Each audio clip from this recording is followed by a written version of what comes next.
Sartre est un philosophe qui a marqué son époque avec des idées plutôt cash. Il pense que l'existence précède l'essence, ce qui veut dire qu'on débarque dans ce monde sans mode d'emploi et c'est à nous d'égoter notre raison de vivre. Avec son concept de liberté radicale, il nous balance que tout ce qu'on fait on le choisit, même si c'est galère de l'admettre, ce qui veut dire qu'on est sévèrement responsable de notre vie et qu'on peut pas se planquer derrière des excuses bidons. C'est cette liberté totale qui fait flipper, mais c'est aussi ce qui donne du sel à nos actions. En gros, t'es seul à la barre du navire, alors autant de sortir les doigts pour lui donner une direction. Punchline.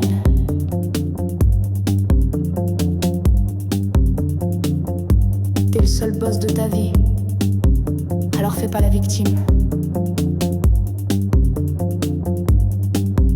Albert Camus, lui, il chatte sur l'absurde avec une clarté brutale. La vie n'a pas de sens préétabli. Chercher un ordre rationnel dans ce chaos, c'est se foutre le doigt dans l'œil à côté du cerveau, mais il n'est pas question de désespoir.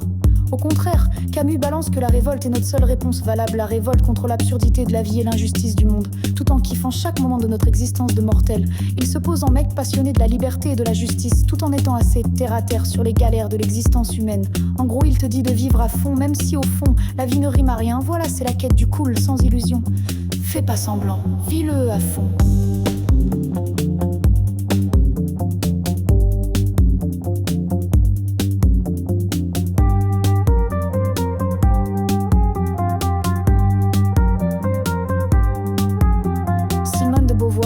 Une philosophe badass qui a foutu un sacré bordel dans la vision traditionnelle de la société, surtout en ce qui concerne la place des femmes avec son bouquin Le deuxième sexe. Elle a explosé l'idée que les filles doivent rester dans l'ombre des mecs. Elle a sorti les vieux schémas à coups de pied au cul en disant que les femmes devraient être libres de choisir leur propre chemin sans se laisser enfermer par les attentes pourries du patriarcat. Elle a aussi défendu l'idée que nos vies ont d'autant plus de sens qu'on les invente nous-mêmes. En gros, elle a encouragé tout le monde à vivre selon ses propres règles sans obéir aveuglément aux conneries imposées par la société. Alors voilà la punchline. Sois libre, fais chier les normes.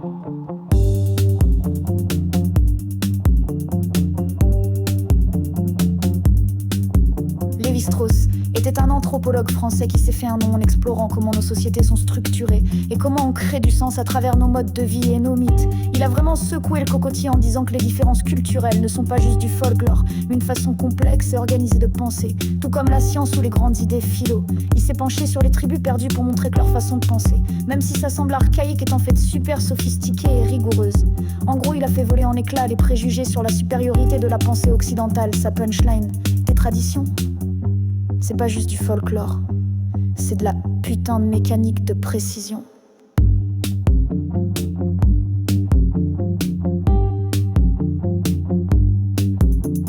Foucault est un philosophe français qui s'est penché sur les façons dont le pouvoir influence notre quotidien.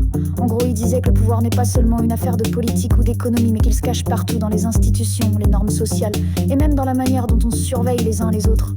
Foucault déconstruit l'idée qu'on est libre en raison de tous les systèmes qui nous contrôlent en douce, que ce soit les prisons, les écoles ou même la médecine. Pour lui, la vérité est souvent une invention du pouvoir et il vaut mieux garder un œil critique, parce que le vrai pouvoir, c'est d'influencer ce qu'on croit être la vérité. En gros, il te dirait: regarde autour de toi, t'es jamais aussi libre que ce que tu crois.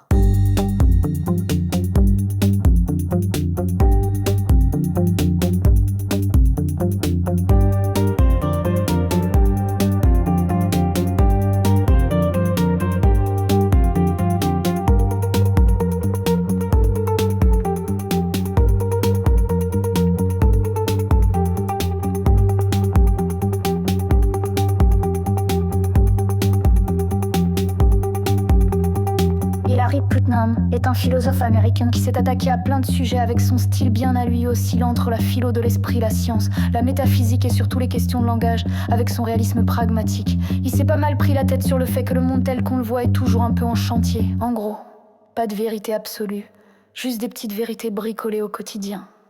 Il a aussi bidouillé du cerveau dans la cuve pour montrer qu'on peut jamais être tout à fait sûr de nos perceptions, ce qui est carrément flippant. En gros, la réalité, c'est pas si simple. Et il faut faire avec punchline.